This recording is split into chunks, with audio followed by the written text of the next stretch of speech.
دعا ضرور کرو. دعا جب کرو تو اس کا طریقہ کیا ہے؟ جب مغفرت کی دعا کرو تو پہلے اپنے لیے کرو، پروردگار مجھے معاف کر دے. اس کے بعد دوسرے کے لیے کرو، پروردگار اسے بھی معاف کر دے. لیکن پہلے اپنا نام لو، پروردگار مجھے معاف کر دے. اسی لیے قرآن نے کہا ربنا اغفر لی ولوالدی وللمؤمنین یوم یقوم یہ دعا کا اصول ہے.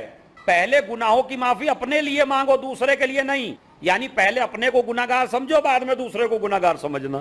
لیکن جب مال مانگنا ہو، اولاد مانگنی ہو، جاب مانگنی ہو، بچے مانگنے ہو، رزق مانگنا ہو، یا اچھی تعلیم مانگنی ہو، یا اچھا اقتصاد مانگنا ہو، تو پہلے دوسرے کے لیے مانگو، بعد میں اپنے لیے مانگو. یہ دعا کا اصول ہے.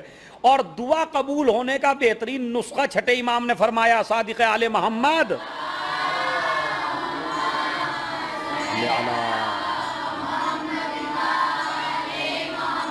انہوں نے فرمایا اگر کسی مومن کی دعا قبول نہیں ہوتی ہے تو ایک تو ہے کہ روزے میں دعا کرے تو اللہ قبول کرے گا. دوسرا کیا ہے؟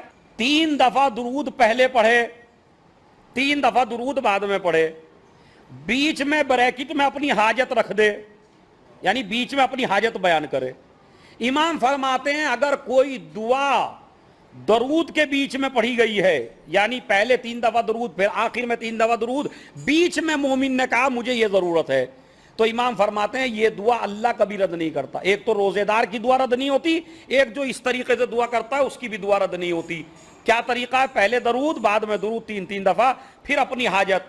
اللہ کہتا ہے فرشتے سے تم نے پہلا حصہ بھی قبول کر لیا اس کا، کیونکہ صلوات کو قبول کرے گا فرشتہ، اور آخری حصہ بھی اس کا قبول کر لیا، تو پھر مجھے شرم آتی ہے بیچ کا حصہ چھوڑتے ہوئے. یعنی تم تینوں حصے قبول کر لو، پہلا بھی، درمیان کا بھی اور آخر کا بھی. یہ دعا بڑی ضروری ہے. دعا عبادت ہے. اپنے پروردگار سے دعا ضرور کیا کریں. رسول نے فرمایا لا ترد دعوتهم ثلاث لا ترد دعوتهم. 3 آدمی ایسے ہیں جن کی دعا اللہ کبھی رد نہیں کرتا، کبھی بھی. سب کی کر سکتا ہے مگر 3 آدمیوں کی دعا کبھی رد نہیں کرتا. پہلا آدمی الصائم حتی یفطر. ایک تو وہ روزے دار جب افطار کر رہا ہو، جب روزے دار کھانا سامنے رکھ کے روزہ افطار کرنا چاہتا ہے تو اللہ کہتا ہے، رسول کہتے ہیں، امام کہتے ہیں دعا کر، کھانے سے پہلے دعا کر، اس لیے کہ تو اللہ کا مہمان ہے، اللہ تیری دعا قبول کرے گا. تو ایک تو روزہ دار جو افطار کے وقت دعا کرے وہ اللہ کبھی رد نہیں کرتا، کبھی بھی. روزے کی حالت میں پورا دن روزے سے رہا، اب افطار کرنے کے لیے بیٹھا تو افطار کرنے سے پہلے جو دعا کرے گا اللہ اس کو کبھی رد نہیں کرے گا. ایک آدمی یہ ہے. دوسرا آدمی الامام العادل، امام عادل کی دعا اللہ کبھی رد نہیں کرتا. تیسرا آدمی دعوت المظلوم، مظلوم کی دعا. اب مظلوم کوئی بھی ہو، ہندو ہو، کافر ہو، مسلمان ہو، کوئی بھی ہو، سکھ ہو، عیسائی ہو، خالی مظلوم ہو، اللہ ظالم کی دعا قبول نہیں کرتا مگر اللہ مظلوم کی دعا کبھی رد نہیں کرتا. تو روزہ دار جب افطار کرتا ہے تو اللہ اس کی دعا کبھی رد نہیں کرتا. بلکہ نبی نے فرمایا جب روزہ دار روزہ افطار کرنے کے لیے بیٹھتا ہے تو یہ سب سے بہترین وقت ہے دعا کی قبولیت کا، اللہ اس کی دعا کو کبھی رد نہیں کرتا. اللہ کہتا ہے اس وقت دعا کر، میں تیری دعا سن رہا ہوں، میں تیری دعا قبول کروں گا. لہذا روزے کے وقت خصوصاً جب آپ کے سامنے روزے کا سامان رکھا ہوا ہو تو آپ دعا اس وقت ضرور فرمائیں، یہ دعا کبھی رد نہیں ہوتی. بعض روایت میں نبی فرماتے کہ ضرور قبول ہونی ہے روزے دار کی دعا افطار کے وقت. فرض کریں جو میں نے دعا کی وہ مجھے دنیا میں نہیں ملا تو رسول نے اس کا بھی جواب دیا، دعا ضرور قبول ہوتی ہے، چاہے اللہ یہیں قبول کر دے یا چاہے اس دعا کے بدلے میں جنت میں کوئی بہترین چیز تمہارے لیے مہیا کر دے، مگر دعا کبھی رد نہیں ہوتی ہے. اور جب آپ دسترخوان پہ بیٹھیے اور دسترخوان پہ بیٹھنے کے بعد جب آپ دعا کرتے ہیں تو بڑا عجیب و غریب ہے اس میں روایت میں لفظ کہ دعا پڑھیے آپ بسم اللہ الرحمن الرحیم اللہم لک صمت وعلی رزقک افطرت وعلیک توکلت. کیا ہے دعا؟ پڑھ کے بتائیے.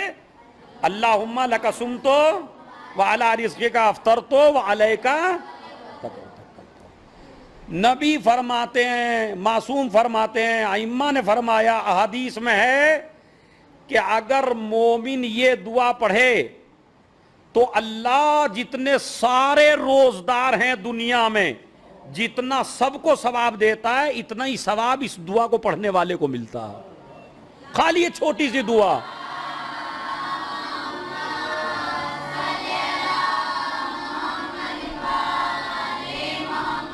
یہ چھوٹی سی دعا ہے. اللہم لک صمت وعلی رزقک افطرت وعلیک.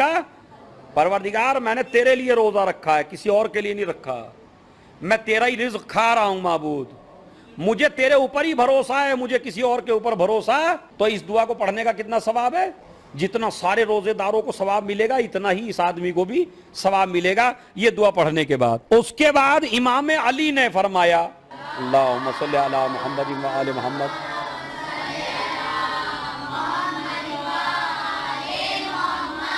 وہ فرماتے ہیں جب پہلا لقمہ اٹھائے روزے دار کھانے کے لیے، پہلا لقمہ اٹھائے تو یہ جملہ کہے، یا واسع المغفرت اغفر لی. ناظرین اس کو محفوظ کریں. یا واسع المغفرت اغفر لی، اے بخشنے والے، اے بہت زیادہ معاف کرنے والے، بہت زیادہ بخشنے والے، مجھے بھی بخش دے. اغفر لی، مجھے بخش دے. تو یہ اس وقت کہے جب آدمی ایک لقمہ، پہلا لقمہ اٹھائے اور کھانے کے لیے تیار بیٹھا ہو، تو اس وقت یہ جملہ کہے تو اللہ اس کو روزے ہی کے وقت اس کو گناہوں سے پاک کر دے گا. جب گناہوں سے پاک ہو جائے گا تو اب جس کے لیے بھی دعا کرے گا وہی اس کی دعا قبول ہوگی. اس لیے کہ اللہ نجس زبان کی دعا قبول نہیں کرتا، پاکیزہ زبان کی دعا قبول کرتا ہے. پاکیزہ زبان اسی کی ہوتی ہے جو حرام سے اپنے کو بچائے رکھے. یہ دعا ہے. تیسری دعا جس کا بہت زیادہ ثواب ہے، معصوم نے فرمایا اگر یہ دعا پڑھ لی جائے روزے کے وقت تو پھر آدمی ایسے ہوتا ہے جیسے ماں کے پیٹ سے ابھی پیدا ہوا ہو. اور میں ناظرین کرام سے یہ دعا خصوصی توجہ کے ساتھ چاہتا ہوں کہ یہ آپ نوٹ کریں، اسے لکھیں، اور خالی کھانا دیکھنے کے بعد کھانے پہ ٹوٹ نہیں پڑنا، بلکہ کچھ دعائیں پڑھنی ہیں اور 2-3 منٹ میں دعائیں ختم ہو جاتی ہیں. دوسری دعا کیا ہے جو معصوم نے فرمائی؟ یا عظیم یا عظیم انت الہی لا الہ غیرک. یا عظیم یا عظیم انت الہی لا الہ غیرک. اغفر لی الذنب العظیم فإنہ لا یغفر الذنب العظیم الا العظیم. اگر یہ دعا پڑھ لی تو سارے گناہ معاف ہو جاتے ہیں. ایسا ہو جاتا ہے جیسے ماں کے پیٹ سے پیدا ہوا ہو. کیا مطلب؟ پروردگار میرا گناہ بہت بڑا ہے، مگر اس میرے بڑے گناہ کو کوئی معاف نہیں کر سکتا مگر وہی معاف کر سکتا ہے جو عظیم ہو، اور عظیم تیرے علاوہ کوئی نہیں ہے. لہذا یہ دعا پڑھنی چاہیے. اور افطار اور سحر کے وقت انا انزلنا نہ بھولیے، بالکل ضرور بھی ضرور انا انزلنا پڑھیے. جیسے ہی کھانا سامنے ہو انا انزلنا پڑھیے. ایک دفعہ انا انزلنا، اور جب سحری کھاؤ تو بھی ایک دفعہ انا انزلنا. ہمارے چوتھے امام زین العابدین علیہ الصلوۃ والسلام نے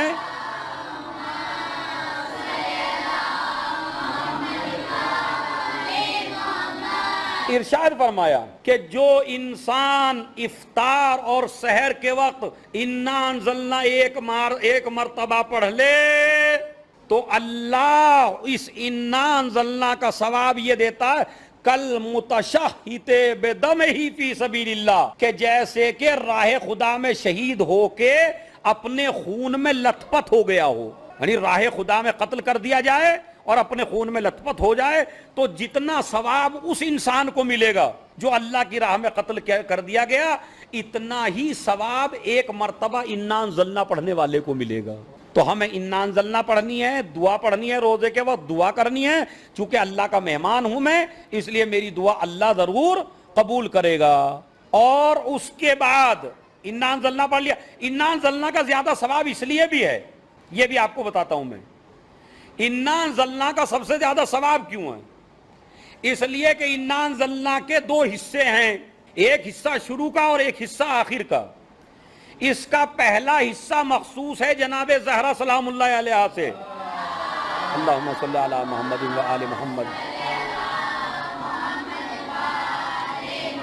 اور اس کا آخری حصہ مخصوص ہے ان کے پوتے امام زمانہ عجل اللہ تعالی فرجہ شریف سے۔